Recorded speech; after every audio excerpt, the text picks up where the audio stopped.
বিসমিল্লাহির রহমানির রহিম। আসসালামু আলাইকুম। আমি রিজওয়ানা ইউসুফ, একজন মা। আজকে আপনাদের সামনে আমি একজন মা হিসেবে প্রথমবারের মতো আসলাম। আমার ছেলেকে আপনারা সবাই চিনেন, ফারাজ করিম চৌধুরী, যাকে আপনারা মানবতার ফেরিওয়ালা বলেন আপনারা নিজেদের ভালোবাসার থেকে।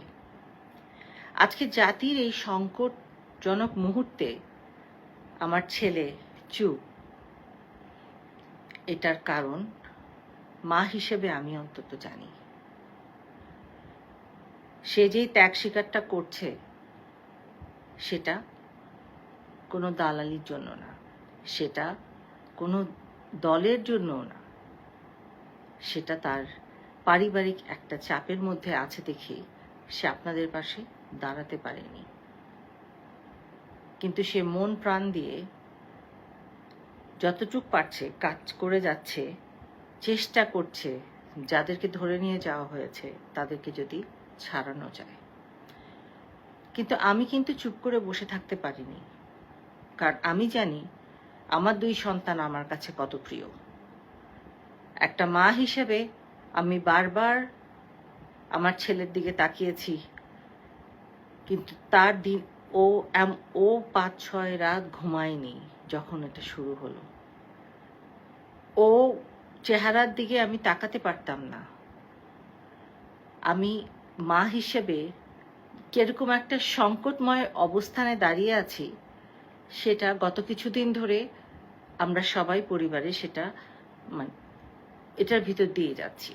কিন্তু আজকে না আর চুপ থাকতে পারলাম না, আর ভয় আমার লাগছে না। আজকে আমি আমার ছেলের জন্য আপনাদের কাছে ক্ষমা চাচ্ছি। আমার ছেলে মানুষকে ভালোবাসে, সে সব সময়, তার মনটা অনেক নরম, সে মানুষকে অনেক ভালোবাসে। আজকে আপনাদের পাশে সে হয়তো সশরীরে নাই, কিন্তু মন প্রাণ হৃদয় জুড়ে সে আপনাদের সাথে। আমি আমার ছেলে হয়ে আমি লজ্জিত, আমি আজকে লজ্জিত বলছি নিজেকে, মা হিসেবে আমি লজ্জিত আপনাদের সন্তানকে সাথে আমার ছেলেকে পাঠাতে পারিনি। অনেকে হয়তো বলছেন যে আমার ছেলে গেলে চিটাগংয়ের হয়তো কোনো ছেলের গায়ে গুলির আঁচড়টাও লাগতো না। আমি তাদের কাছে মাফ চাচ্ছি, সেই মাদের কাছে আমি মাফ চাচ্ছি, যদিও আমি জানি যে সন্তান হারানোর মতো কষ্টের এর থেকে ভারী আর কিছু নেই। আপনারা আমাকে বলে দিয়েন, যদি এখনো কোনোভাবে আমি আপনাদের কোনো কাজে আসতে পারি। আমি একজন আইনজীবী, আপনাদের যদি কোনো ধরনের আইনি সহায়তা লাগে নির্দ্বিধায় আমাকে বলবেন। আমি আজকে প্রথমবারের মতো আমার ছেলের সাথে আপনাদের সামনে এসে দাঁড়িয়েছি, একজন অপরাধী মা। সেই সব মায়ের আমি অপরাধী যে যারা তাদের সন্তান হারিয়েছেন। আমি জানি না উপরওয়ালা আমাকে মাফ করবেন কিনা, কিন্তু আমি আপনাদের কাছে আমার ছেলের হয়ে মাফ চেয়ে নিচ্ছি। আপনাদের কাছে আমি করজোড়ে মাফ চাচ্ছি। আমার যদি করণীয় কিছু থাকে, এক ফোঁটা যদি কিছু থাকে আমাকে বলবেন, আমি সেটা করার জান প্রাণ দিয়ে চেষ্টা করব। আমার ছেলেকে আপনারা ক্ষমা করে দিয়েন। যদি তারও কিছু এখন করার থাকে আমাকে জানায়, আমি চেষ্টা করব। এই দেশ আমাদের সবার। আমরা এই দেশকে বাঁচানোর জন্য একবার না বারবার আমরা যুদ্ধ করেছি। 90-এর আন্দোলন আমার মনে আছে। এই 2024-এর আন্দোলন আমাকে 90-এর আন্দোলনের সেই স্মৃতিগুলো আবার জানাচ্ছে। ছাত্রছাত্রীরা হচ্ছে দেশের ভবিষ্যৎ, তাদেরকে প্রোটেকশন দেওয়া আমাদের কাজ, তাদের সাথে লড়া আমাদের কাজ না।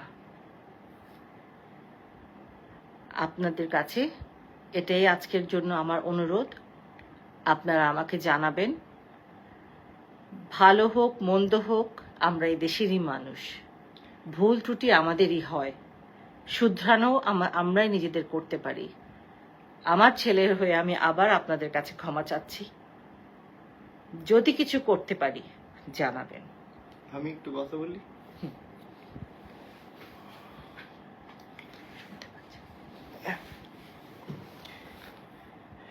বিসমিল্লাহির রহমানির রহিম। আসসালামু আলাইকুম।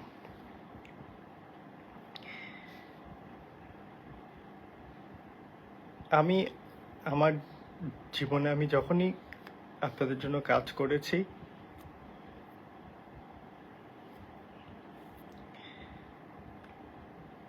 আমি সৎ নিয়তে কাজ করার চেষ্টা করেছি। আমি যেই কথাগুলো আজকে বলবো হয়তো আমি এগুলো কখনো বলিনি, কিন্তু আজকে বলি। আমার জীবনে যখন আমি আমার আব্বার রাজনৈতিক জীবনটা দেখি, আমাদের এলাকার মধ্যে যত সমস্যা, যে প্রতিহিংসার রাজনীতি, আমি সেগুলোরও সবসময় আমি কথা বলেছি। কিন্তু আমি এতটা কম ক্ষমতা ছিল আমার যে আমি আমার আশেপাশের অনেকের সাথে আমি পেরে উঠিনি।